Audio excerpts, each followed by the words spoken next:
The UK government has reported a substantial decline in healthcare visa applications following the implementation of restrictions on family dependents. Hundreds of Indian care workers who find themselves unfairly stranded in the country now are appealing for help. Latest statistics from the Home Office show a dramatic 76% decline and drop in overseas workers applying for jobs in the UK's care sector. There has also been a 58% reduction in family dependents in the health and care visa category since the new restrictions were implemented. Indian nationals who topped the health and care visa grants last year are particularly affected. Amidst all of this, the big question is, why are Indian healthcare workers heading to the UK to seek jobs at all? India needs these workers at home and should gladly integrate them into an industry that requires these workers as well. We'll talk about this with our guest. Joining us on the show is Dr. Sharad Kohli. Dr. PSV Rao is also joining us from Bangalore at this point in time. Dr. Bagai Padmashri is also with us on the program, and Dr. Anil Arora, head of gastroenterology, Gangaram Hospital, also joins us on the show. Dr. Bagai, I'll begin with you. How do you look at this situation, sir? First of all, let's stop celebrating or being happy about the fact that there is a Prime Minister in the United Kingdom who's of Indian origin.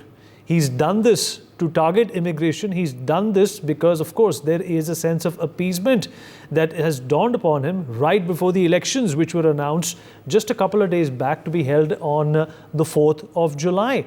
How do you look at this move? And, there are no friends and foes in politics, and Rishi Sunak has perhaps proved it very right.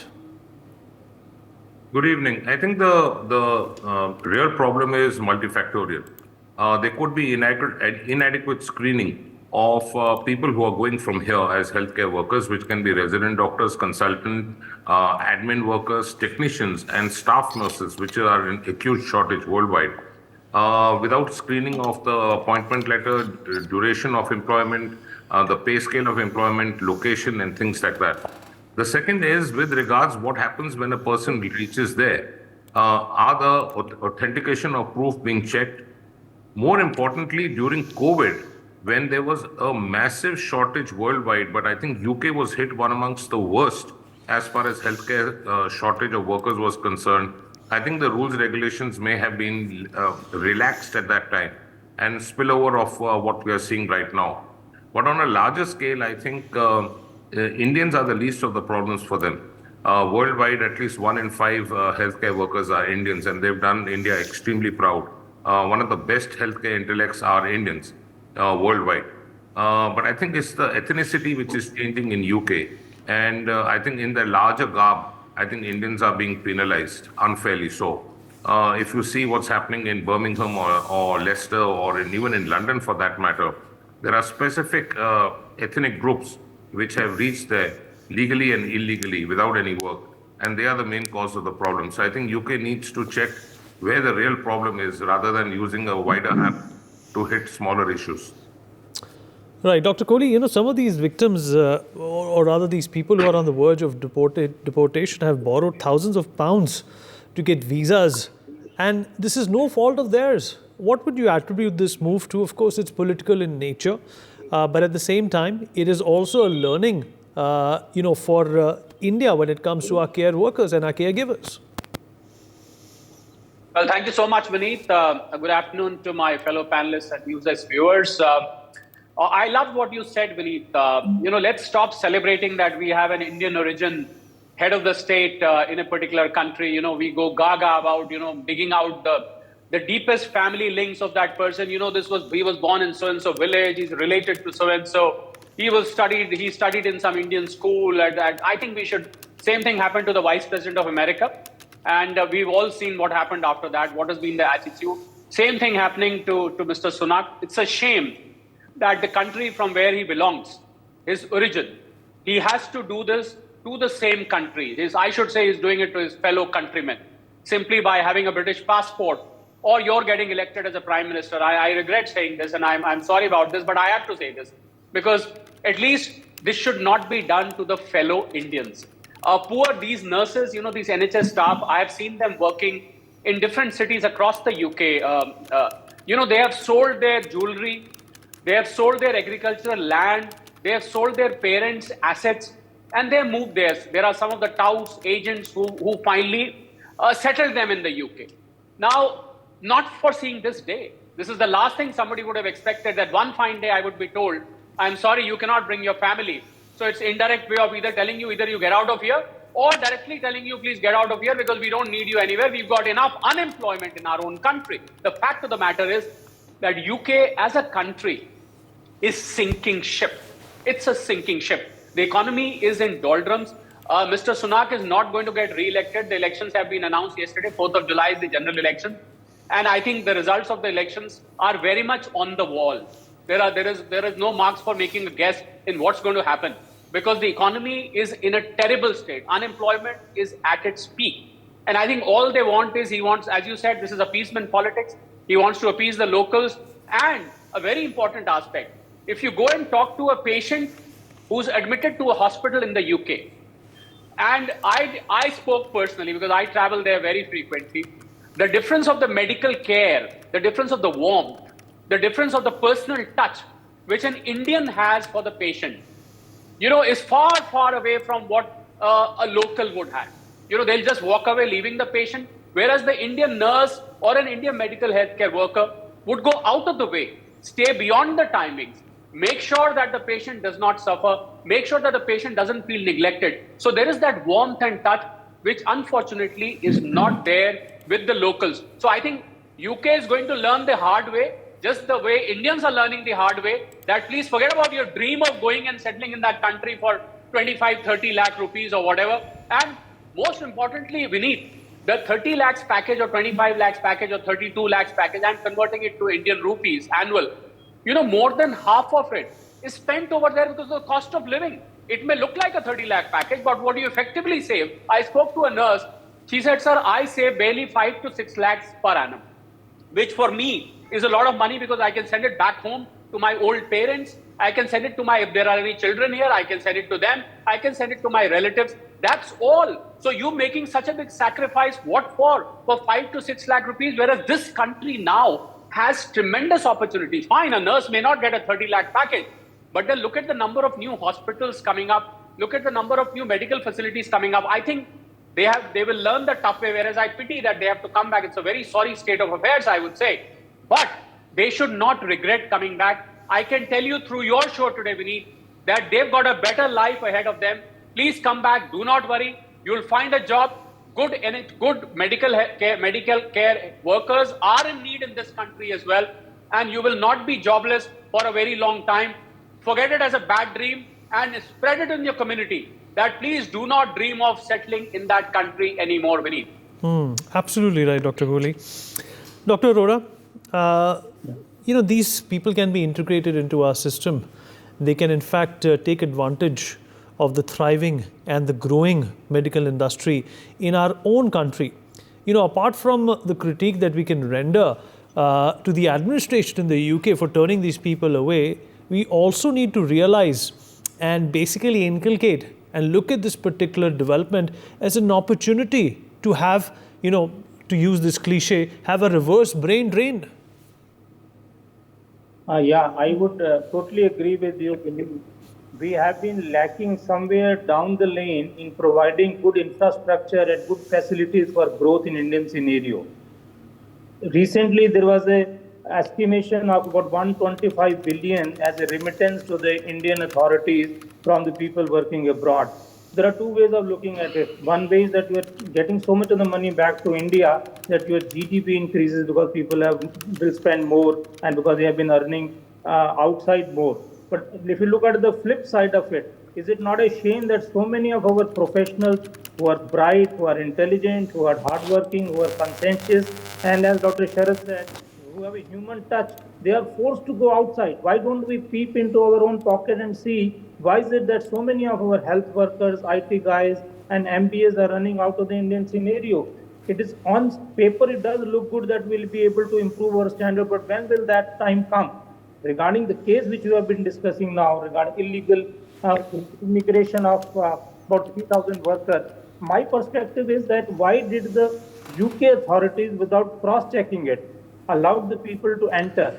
So that means they have been party to this big fraud. So it is an international fraud which is frequently committed in India at a level of a gully or a mohalla, but to have committed at a level of international community when the UK Home Office itself issued the grants and visas to these people. So fault is not there, and suddenly you take a somersault to appease your own electorate because the elections are popping up within a period of about 2 months. To appease them, you try to recall and tell the people that you have to leave by 6 years. I think that is criminal. UK office needs to be booked. They should be accounted for as to why did they issue visa if they were not able to check up the applications properly. Mr. Sajdev,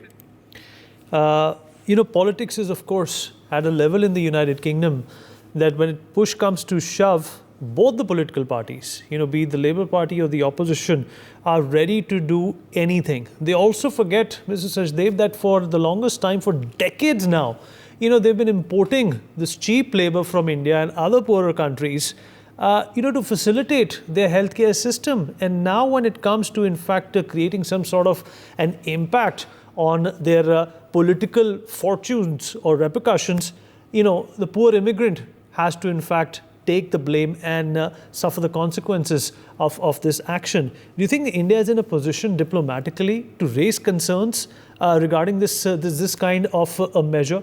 And let's also not forget how the students are doing. They are not faring any better, Mr. Sajdev. There's been a 12% decline in students going to the United Kingdom for further studies. And a lot of these rejections are being done only on the basis of a quota system that they have internally but fail to announce. Thank you, Vinay. A couple of things. One, in the short term, yes, the government of India can do something logically, that is, at least for the people who are right now stuck and in problem and in limbo because of this change, for them some succor, some compassion, case by case kind of a things for the ones who are already stuck, right? That could be something because, sudden policy change, they have to give, the British government maybe some, sunset clause kind of things. So I think definitely, yes, the government of India can work on that with the ones who are already there right now facing this problem. But going ahead, what the British want as their policy, therein, the Indian government obviously won't say anything and should not and will not. Okay. Now, stepping back, this is a trend which is growing worldwide. You've been covering about Canada and the Canadian students. The same thing is happening there. Australia, the same thing is happening there. In the UK, today we are talking about the healthcare workers. You mentioned about students yourself. For the students also the same thing. The student security fees have gone up. Security, which they have to get. Their conditionalities for, the practical training and then staying on in the work visas. Australia, Canada, UK, all of them are tweaking. And all of them are now relooking at the numbers of people they want from their perspective. Like, I think Canada, if I'm not mistaken, Canada is now saying that per year they'll take in only 360,000, folks as compared to last year, maybe it was 7 lakh and the year before 7 lakh also, right? So they're saying we'll take in only 360,000 and those will also be having to be tailored to the sectors that we need, construction, I think healthcare in Canada also similarly. Similarly, that's what's happening in the UK. Be it whichever government, yes, one government may be more may move more aggressively, the labor, which is expected to come, and traditionally are more, who are more concerned for the, the working and the working masses, so to say, right? So the labor may take a different view, but overall, that is the way the UK is going. Thirdly, yes, as I think one of our esteemed panelists mentioned, part of the blame, large part of the blame, goes to the governments of the UK and to the middlemen. Middlemen both in the UK and in India. Amongst the report which your team shared with us today, and we are looking, there's a case of a guy who's saying, I came here 4 years ago, my agency is not giving me this, that, etc. So it's these agencies. But once again, the issue is that these agencies, which are out there, which are acting as, placement or whatever, human resource agencies, they're not doing a kosher job. They're not regulated well. They're promising something to the workers whom they take and then, putting them into or getting them into jobs or whichever the mechanism flows. The same exact thing is happening in Canada. In Canada, what the Canadian government has done, in each province, their colleges, what the colleges do, the degreed colleges, they license out their certificate programs. Like, let's say there's a college, they have, certificate programs in marketing or, bakery or construction. They license out those programs to another coaching institute kind of a entity, you could say. Now, it's that coaching institute which brings in students from India for a 6-month diploma, 1-year diploma. So that coaching institute is making money. The college which is licensing out its curriculum is making money. The regulators are sleeping away. So it's the middlemen also to a good extent who are, I would not use the word responsible, who are part of the game. Yeah, you're absolutely right. And Dr. Kohli, you said, you reiterated that when it comes to, the economic atmosphere in England and, of course, the adjoining European countries as well, the situation is imploding. A number of countries who have done well in the past have done so because of the immigrant population that continues to serve them. If you look at Canada and the United States in that regard, if you judge this move just from an economic perspective, Dr. Kohli, do you think this is again a bad choice of discouraging immigrants from coming to your country? Forget the fact that it's Indian or Pakistanis or Bangladeshis. Yes, very right, Vineet, because the fact of the matter is that these countries which you named, including the UK, although UK doesn't have a problem of population, and unlike Canada or unlike some of the other countries, unlike Japan for that matter, but there is a definite dearth of talent. I mean, the people who can really perform, people who can really deliver, people who can really expedite the work, I think that seems to be missing. And I'm not saying this. If you go to the UK, you travel to UK very often, Vineet, you go and ask the people there. They will say the kind of work that an Indian can do, a Britisher cannot do. They'll run off at 5 o'clock and they will simply not work, leaving everything aside. So I think the choice is, as far as this is completely a political move, it is purely because of the election which has been declared by Rishi Sunak. And I think he's just wanting to make sure that the Britishers, they feel that their jobs are secured and their jobs are not taken away by Indians. But I can tell you with conviction that people who are in the hospitals, people who are under medical care in the United Kingdom, the best thing would be to go and ask them, are they happy with the locals, attending to them? One big answer would be no, please, let my Indian nurse, let my Indian medico, let my Indian helper, whosoever it is, whatever is the whole network of medical healthcare workers, let please that person remain here. So I think this is completely political move. They are going to regret it, because imagine a situation where all the Indians, as far as NHS is concerned, they leave UK. Just imagine that situation. Take another situation. Everybody from the IT sector, they leave UK. Take a third situation. All the major businesses being controlled and run by Indians. Little do we know that most of the big businesses in the UK are controlled directly or indirectly by Indians. What if all these people have to leave UK? I can tell you, the country will come to a standstill. So from an economic point of view, I think it's a disastrous move. Well, notwithstanding the illegal visas and the illegal immigrants. And the fact of the matter is that they have now got absorbed into the whole system. Not to allow their families to come there is basically torturing them. You can imagine, half the family there, the poor nurse, she came for a few months and now suddenly she knows that I cannot bring my family, my children are there. So this is also a very, I would say, a socially bad move. The human touch in the government by being cruel to these workers is also visible here. That is most important. Economically speaking, I think at the end of the day, a few thousand workers from our country may be losers, but the bigger loser for me, if you ask me, is going to be the UK government when they start feeling the pinch and the pain of missing the skilled workers from their entire, I would say, rottening system. Dr. Bagai, let's get back to the idea of bringing these people back and generating opportunities at home. How can the Indian government, instead of getting into any kind of a scuffle or a verbal spat with the UK government, look at this as an opportunity to grow our own healthcare system, which is replete with opportunities now, which is replete with technology and artificial intelligence? Vineet, I think if you look at the larger picture and a larger game, let's say over a panning out period of 5 years or 10 years, this is not a bad move for India. This is something which is going to argue very well for us. I'll break it up into two quick parts. NHS, which is the local system of healthcare in UK, as it was crumbling after COVID, it has already crumbled. Take away the Indian healthcare workers, the doctors, especially the nursing staff and the technical staff, that's the technician staff. You take that away from the equation of NHS is already sunk. UK is going to have great amount of healthcare problems apart from other problems it's already facing. Coming to the Indian scenario, we have approximately 11 lakh beds, hospital beds pan-India, and under the Modi government in the last 10 years, we are adding on more than about 30 to 35,000 beds a year. Our healthcare system is increasing exponentially at the rate anywhere between 8 to 18%, depending upon government and private. The total number of MBBS seats in the last 7 years has doubled. The total number of MD, postgraduate seats has doubled. The number of hospitals in private healthcare are dramatically increasing. The pay scales of the doctors, the nursing staff, you cannot equate it to the Western countries, but it is increasing. But the quality of life here is better. The clinical results over here are better. And in the end point, I would like to say, apart from the economic disaster which UK will face if the Indian healthcare system is negated from the equation, is there are no better healthcare workers, doctors, nursing staff than Indians.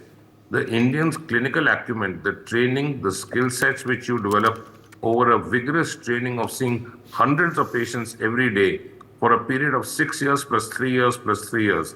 You go through 12 years of a vigorous grind from a teaching medical college in India. You are perhaps one amongst the best in the world. Dr. Arora, the same question for you. Indians ruling the roost when it comes to healthcare throughout the world. And of course, the United Kingdom's loss is once again India's gain. Yeah, I think we should take it after once we have stumbled in Canada, once we have stumbled in UK, it is high time we pick up our own cuddle and then try to build up from there onwards. As other panelists have very rightly said, we have a humongous infrastructure for our hospital infrastructure as well as the manpower which is needed. But still the fact remains is because of the stumbling blocks of employment, of the safety issues, as well as the problems of salary, the movement to the foreign country will always remain a dream unless we are able to cater to this subgroup of the people who are intelligent, who are needed in India also very well. It is high time we try to strengthen our infrastructure and we try to hold on to the most valuable community. If you look at the different components of the medical system, I think nursing is something which is the order of the day in India. We have been able to produce the best nurses in the world, which are not only humane, but they are most talented and committed to the profession.